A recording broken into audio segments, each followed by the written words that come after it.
மிக துல்லியமாக கணிக்கப்பட்ட ராசி பலன்களை காண ஆன்மீகம் இன்ஃபோ தமிழ் சேனலை சப்ஸ்கிரைப் செய்து வைத்துக் கொள்ளுங்கள். இப்போ வாங்க உங்கள் ராசிக்கு சனி பெயர்ச்சி பலன் எப்படி இருக்குது அப்படின்னு பார்த்துக்கலாம். அதற்கு முன்னாடி சனி பகவான் எப்போ பெயர்ச்சி ஆகிறார் அப்படின்னு பார்த்துக்கிட்டோம்னா, சனி பகவான் ஒவ்வொரு ராசியிலும் 2.5 ஆண்டுகள் சஞ்சரிக்கக்கூடியவர். இவர் இப்போ பிறக்கப் போகின்ற மார்ச் மாதம் 2025 வருடத்தில் 29ஆம் தேதி கும்பராசியில் உள்ள பூரட்டாதி 3ஆம் பாதத்திலிருந்து மீன ராசியில் உள்ள பூரட்டாதி 4ஆம் பாதத்திற்கு பெயர்ச்சியாக உள்ளார். ஏறத்தாழ 30 ஆண்டுகளுக்கு பிறகு சனி பகவான் மீன ராசிக்கு வருகை தருகிறார். இந்த சனி பகவானின் பெயர்ச்சிகளின் காரணமாக உங்கள் ராசிக்கு எந்த மாதிரியான பலன்கள் கிடைக்கும், உங்களது குடும்பம் எப்படி இருக்கும், திருமண முயற்சிகள் சாதகமாக முடியுமா, குழந்தை பாக்கியம் கிடைக்குமா, உத்தியோகத்தில் இருக்கின்ற பிரச்சனைகள் குறையுமா, தொழில் வியாபாரத்தில் லாபம் உண்டாகுமா, உங்களது கடன் பிரச்சனை தீருமா என்ற முழுமையான விளக்கத்துடன் இந்த காணொளியில் தெளிவாக பார்க்கலாம்.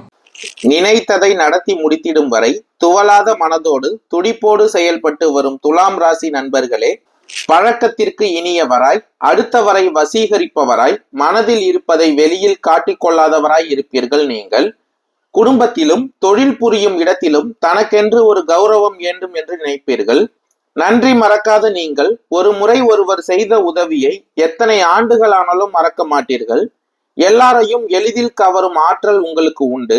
உங்கள் அணுகுமுறை மற்றவர்கள் மனதை புண்படுத்தாத விதத்தில் அமையும்.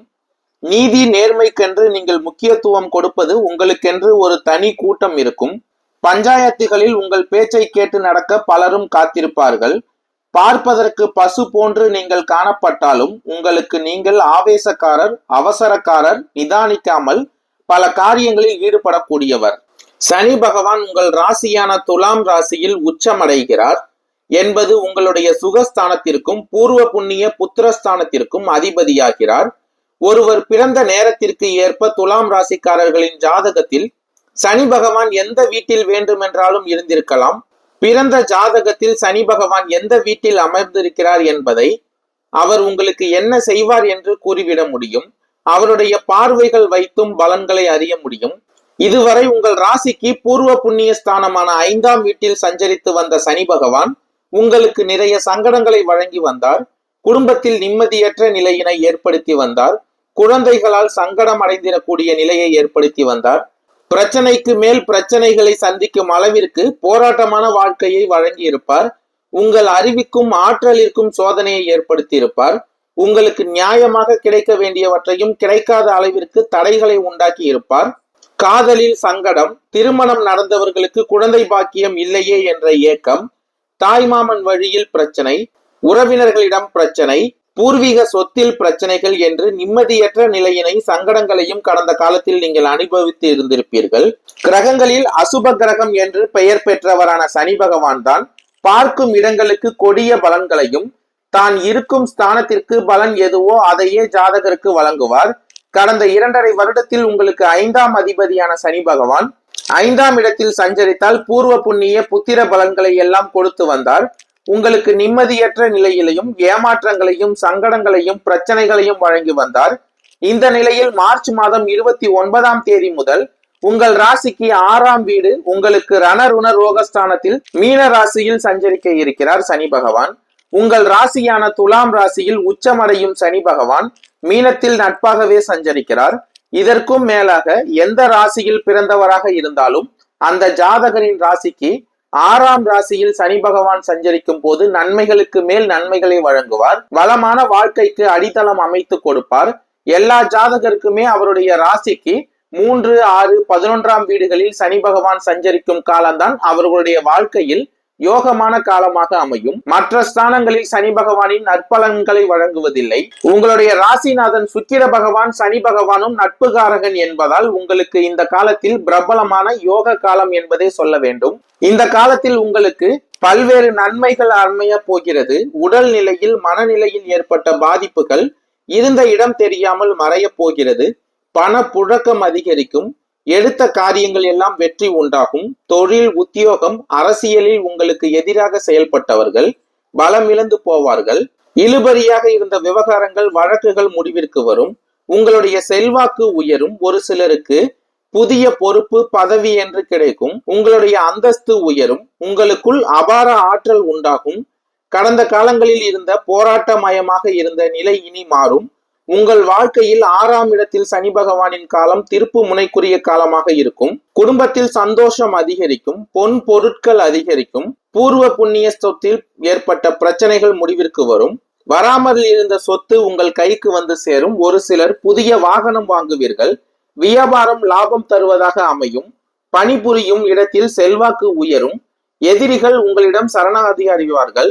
கணவன் மனைவிக்கு இடையே ஒற்றுமை அதிகரிக்கும். குழந்தை பாக்கியத்திற்காக காத்திருந்தவர்களுக்கு நல்ல தகவல் வரும்.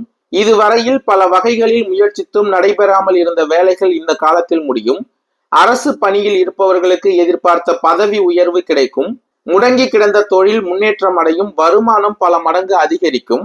சனி பகவானின் 6ஆம் இட சஞ்சார நிலை உங்களுக்கு சாதகமாக இருக்க அங்கிருந்து தன் 3, 7, 10ஆம் பார்வைகளால் உங்கள் ராசிக்கு அஷ்டமஸ்தானமான 8ஆம் இடத்தையும், விரயஸ்தானமான 12ஆம் இடத்தையும், சகாயஸ்தானமான 3ஆம் இடத்தையும் பார்வையிடுகிறார். சனி பகவானின் பார்வைகள் படும் இடங்கள் பாதிப்பிற்கு உள்ளாகும் என்பது பொது விதி என்றாலும் அவருடைய பார்வை 2 விதமான பலன்களை உண்டாக்கிடக்கூடியது. அவற்றில் ஒன்று சங்கடங்களை ஏற்படுத்தக்கூடியவர் சனி பகவான். 6ல் அமர்ந்துள்ள சனி பகவான் தனது 3ஆம் பார்வைகளாக உங்களுடைய ராசிநாதனின் வீடான ரிஷபத்தை பார்வையிடுவதால் உடல் நிலையில் இருந்த பாதிப்புகள் அகலும். பெரிய அளவில் அச்சுறுத்திய நோய்களும் மருந்து மாத்திரைகளுக்கு குணமாகிவிடும். உங்கள் கௌரவம் சிறப்படையும் என்பதுடன் திடீர் அனுகூலமும் ஆதாயமும் உண்டாகும். புதிய முயற்சிகளில் வெற்றியை காண முடியும். எட்டி சென்றவர்கள் கிட்டே வருவார்கள். சட்ட விவகாரங்களில் எதிர்பார்த்த வெற்றியை காண்பீர்கள். மனைவி வழியில் தக்க சமயத்தில் உதவிகள் கிடைக்கும் என்றாலும் யாரையும் நம்பி இந்த காலத்தில் செயல்படாதீர்கள். யாருக்கும் ஜாமீன் கையெழுத்தும் போடாதீர்கள். சனி பகவானின் 7ஆம் பார்வை உங்கள் விரயஸ்தானமான கன்னி ராசியில் பதிவதால் உங்களுக்கு செலவு அதிகரிக்கும். அதன் வழியே உங்களுடைய செல்வாக்கு உயரும். பொது சேவையில் ஈடுபட்டு இருப்பவர்களுக்கு செல்வாக்கு அதிகரிக்கும். அதன் மூலம் ஆதாயமும் காண்பீர்கள். குடும்பத்திற்கு தேவையான வசதிகளை உருவாக்கி கொள்வீர்கள். அதன் மூலம் வீட்டில் மகிழ்ச்சி பொங்கும். வாழ்க்கை துணையின் அக்கறை அதிகரிக்கும். சிலருக்கு வெளிநாடு செல்லும் யோகமும் கிடைக்கும். சிலர் தந்தையை பிரிய நேரிடும். இந்த காலத்தில் தந்தையின் உடல் நலனில் அதிக கவனம் செலுத்த வேண்டும். வீட்டில் சுப காரியங்கள் நடக்கும். சனி பகவானின் 10ஆம் பார்வை உங்கள் ராசிக்கு 3ஆம் இடமான சகாயஸ்தானத்தில் பதிவதால் சகோதர சகோதரர்கள் ஒத்துழைப்பு அதிகரிக்கும். உங்களுடைய தைரியம் கூடும். வாக்கில் தெளிவு இருக்கும். மற்றவர்கள் உங்கள் ஆலோசனைகளை எதிர்பார்க்கும் நிலை உண்டாகும். அனைத்திலும் லாபம் அதிகரிக்கும். எடுக்கும் முயற்சிகள் அனைத்தும் வெற்றியாகும். எதிர்பார்ப்புகள் பூர்த்தியாகும். உங்களுடைய செல்வாக்கு உயரும். உங்கள் அறிவாற்றல் பேச்சாற்றல் செல்வாக்கு அதிகரிக்கும். உங்கள் பெருமையை ஊரார் பேசக்கூடிய நிலை உண்டாகும்.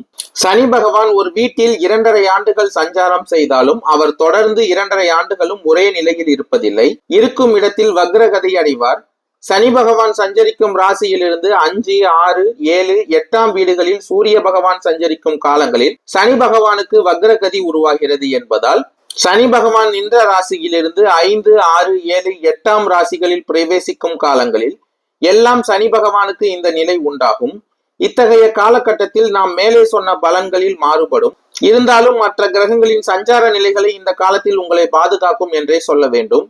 துலாம் ராசிக்காரர்களுக்கு பரிகாரம் அப்படின்னு பார்த்தோம்னா சனிக்கிழமை அன்று சனி பகவானுக்கு அபிஷேக பூஜை செய்வதும், எள்ளு சாதம் செய்து நிவேதனம் செய்வதும், அகல் விளக்கில் சுத்தமான நல்லெண்ணெய் தீபமேற்றி வழிபட்டு வருவதும் நன்மை தருவதாக இந்த காலகட்டத்தில் உங்களுக்கு அமையும்.